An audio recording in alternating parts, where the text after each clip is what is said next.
we're going to be discussing some profoundly important issues relating to risks that impact our world, global risks, many of which are an accumulation of local risks.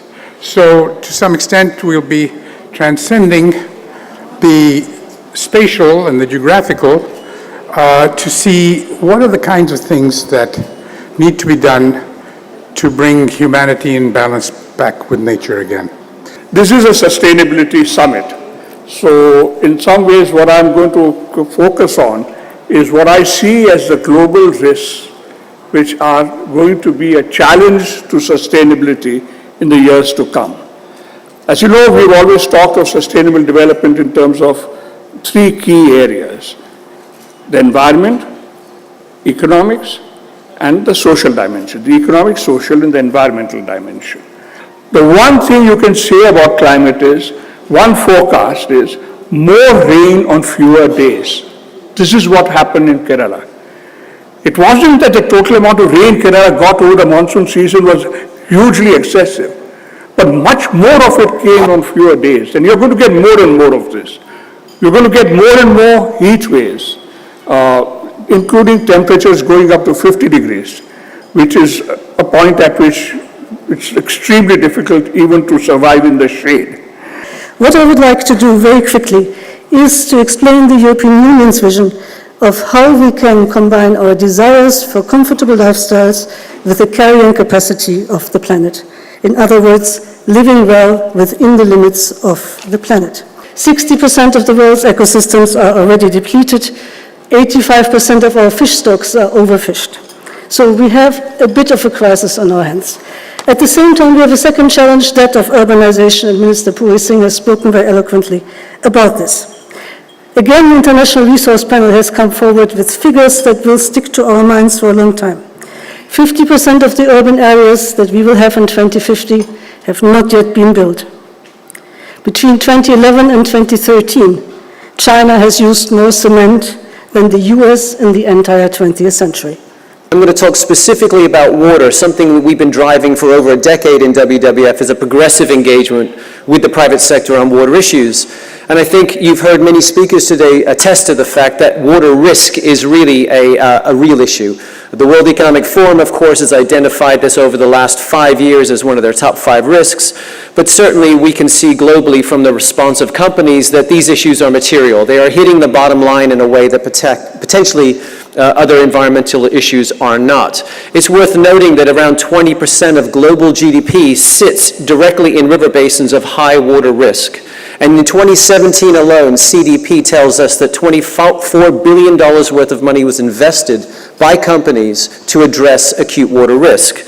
So what we are going to do is to build a huge catchment contraption of about 600 meters long, which will trap the garbage and float with it at a speed which is faster, so that garbage is accumulated, collected, and cleaned up.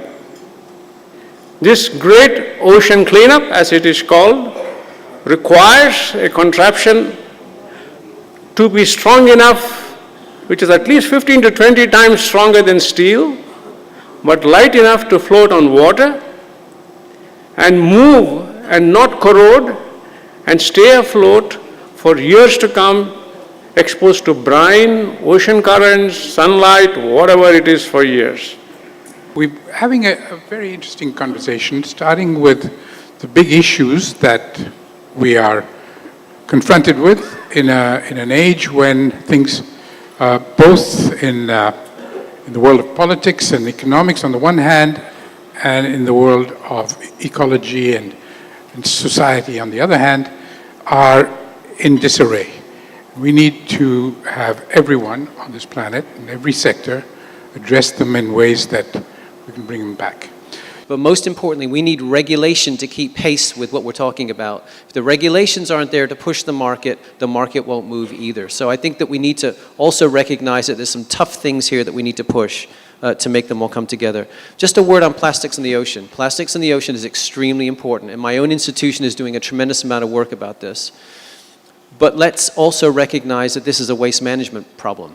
I mean, the reason that so much plastic is entering our rivers and entering our oceans is because we have failed on waste management structures and incentives around the world. And there's huge innovation and entrepreneurial potential around the world to capture this valueless, seemingly valueless product, used plastic, and turn it into something valuable. Life cycle analysis of various kinds has to be now developed to a much greater extent to be anticipative of intergenerational impacts of the kinds of technologies we choose. For example, we build cities today with technologies of today.